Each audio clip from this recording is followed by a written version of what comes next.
here is we have been able to go into different parts of the world and do what we call stability ops. Stability ops is humanitarian assistance and disaster relief. Why do we call them stability ops? Because we try to stabilize the lives of people and the security in the areas that they live so that they can have hope.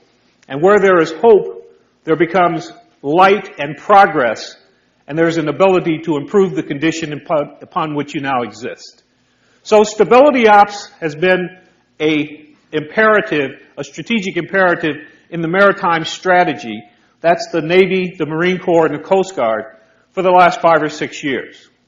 It's a way of employing the medical and engineering and logistical powers of money and supply, such as medicine and water and healthcare and drilling, engineering projects to drill freshwater wells, and engineering projects to, in fact, build orphanages and homes and schools in different areas and improve the life of the people that are living there. It's a way of coming through and doing education and training so that we can, in fact, do the other thing that is incredibly important with stability ops, and that is have sustainment of what we're trying to get. That is, we can bring the mercy and the comfort in. We can see 10 or 20,000 people. We can do 15 or 20,000 surgeries.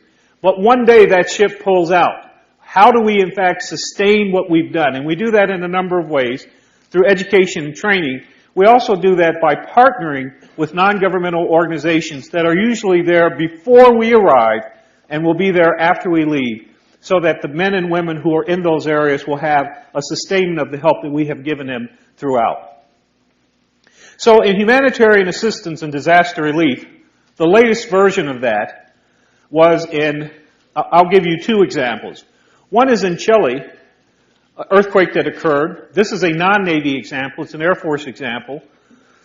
In March of time frame, Chile had a devastating earthquake. Thousands of people were injured. Hundreds of people were killed. Within a 24-hour period, an EMADS unit, that's an air mobilized evacuation emergency medical unit that goes on a plane, was flown into Chile. The EMADS was set up. It was about a 120-bed hospital, medical, surgical capable, and they were taking care of patients within about a 24-hour period. Over the course of about 3 to 6 months, they slowly got the local medical population that now had no hospital because it was destroyed in the earthquake. They were able to bring it into the EMADS unit. They were able to teach the doctors and the nurses and the medical professionals what they needed to know regarding how to work the equipment. They transferred the equipment over. The Air Force units came out, and the Chilean medical people kept the unit and stayed there. So the interesting thing is, excuse me, and the Chilean government, by the way, bought the EMADS unit for about $3.5 million. It still exists and is still being used. So it was a win-win for that country, but it was also a way of getting a sustainment piece involved. For the Navy, Haiti, January the 7th, a 12-magnitude earthquake occurs. There are, as you remember, thousands of deaths. Within about 7 days, USNS Comfort, which had been in Baltimore, in a maintenance availability. What that means is the ship was fully down. There was no one on board. A lot of the insides of the ship had actually been altered because they were doing a lot of maintenance on the ship. Within a 7-day period, all of the different activities on the ship stopped in terms of the maintenance. It was fully resupplied, both with people and with equipment and with medicines, etc. And it was en route to Haiti, where it ended up seeing about 1,000 patients, did about 850, 900 surgeries, and stayed about 6-8 week period of time, and was able to be completely a self-sustaining unit, working with our NGO partners, working with Navy personnel, working with Army and Air Force personnel, working with CDC, Center for Disease Control, and Health and Human Services personnel, we were able to, in fact, make a huge difference in the lives of the men and women in Haiti. So the stability ops from both the Navy, Marine Corps, and Navy, Air Force, and Army, and the Marine Corps often accompanies us in terms of engineering maneuvers while we do this, is very important to what we're trying to get done in the country. I think that the world, or the global health initiative that you have here, parallels so well what we're trying to do on the military side, and it's very rare, I haven't seen this in any other university, but it's very rare that I've seen the level of commitment that your university has to establishing global health and making it an integral part of what you learn and what you carry forward as you take on your mantle of physician and as you take on the duties that you must perform as you leave this place. Now, the last couple of things I want to say are from a military point of view. Very often people, particularly in this part of the world, the heartland of America, look at me and say, well, what uniform is that? If I wear my Eisenhower jacket, they'll say, what bus are you driving? And you laugh, and it's semi-funny. But what I really mean is, people very often don't know who we are, because less than 1% of Americans serve in the volunteer forces today. Now, you may say, but I don't want to have anything to do with that. That's war, that's kinetic, that's stuff, make love, not war. But the ability for you to live the life that you live is dependent upon us having the military we have. So my affirmation as a naval officer for 34 years, my affirmation occurs every time I fly into Des Moines Airport, or Indianapolis Airport, or Cedar Rapids, or San Diego, or Washington, or wherever I go, because what I can tell you is this: the cost of freedom is not free. The cost of service, and service is something that every one of you in this room should be thinking in terms of doing, and not necessarily in the military, but if you're not thinking in terms of service, that is giving of yourself to something that is important, not only for you, because it's not about you, but about the country you live in and the community you live in. If you're not thinking in terms of doing that, then your first principles are off. Because you're not going to take care of that which is going to mean the most to you at the end of the day. That is your country, because that gives you the ability to do what you most want to do, and that's what you want to do. So it's a big circle, isn't it?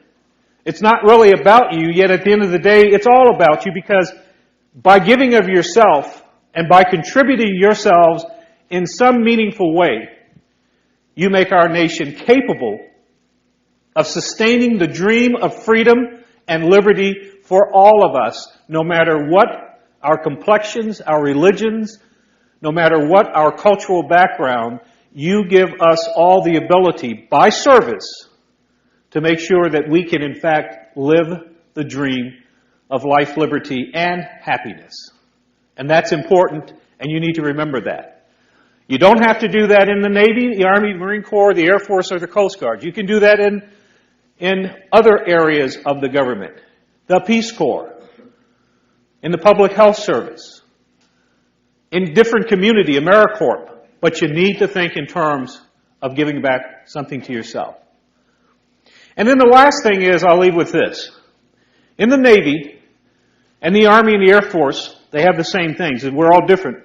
But we all have an ethos by which we live. In Navy, that ethos is honor, courage, and commitment.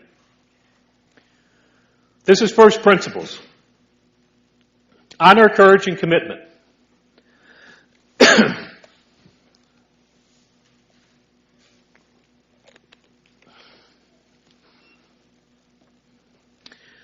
That is the ethos of the Navy.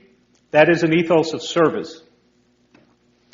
But that is also a mark of what we are and what we do. And it is a reflection of the integrity and the character that all of us must portray in our everyday lives, in everything that we do. The question to you today is, what is your ethos? What do you stand for? And what will you be willing to die for?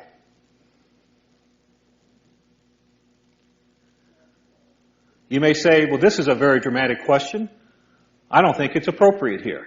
Oh, yes, it is appropriate here. Because you are now at the time in your lives where somebody in this room, someone on this row, is going to be my relief.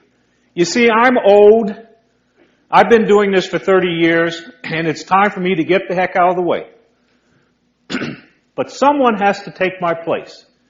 And you are the reflection and the face of the future of the nation. So which one of you is going to roger up to do that?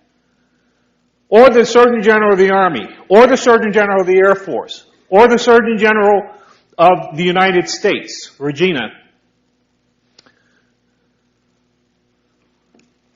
Some of you will end up being that person. So you need to think in terms of that. At the end of the day, the first principles say this.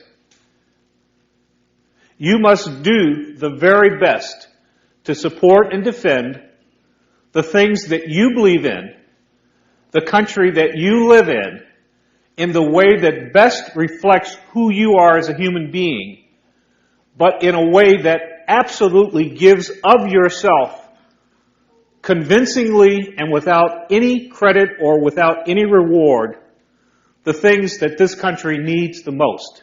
And that is your involvement.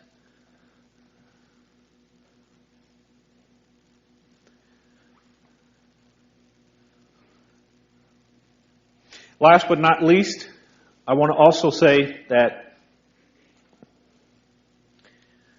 in the years that I have been in the Navy, I have learned that the ability to succeed is directly related to your ability to give to your fellow human being. You see, there's an expression, a naval expression, and that is a rising tide raises all ships. A rising tide raises all ships.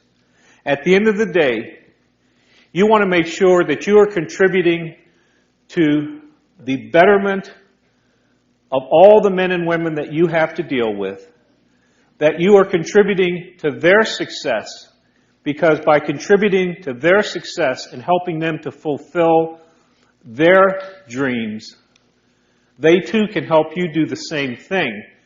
And I swear to you, a rising tide will, in fact, carry all ships up. I hope that you are part of that as you finish your medical careers here, but as you begin your medical careers in the United States. Some of you in the military, some of you not. That doesn't matter as much as the ability to know what you must contribute in order to make our country continue to be the greatest nation on earth. And ladies and gentlemen, I know this may sound ethnocentric, but having been in a multitude of countries over the years, there is no greater country than the United States of America. Thank you very much for your attention, and I offer...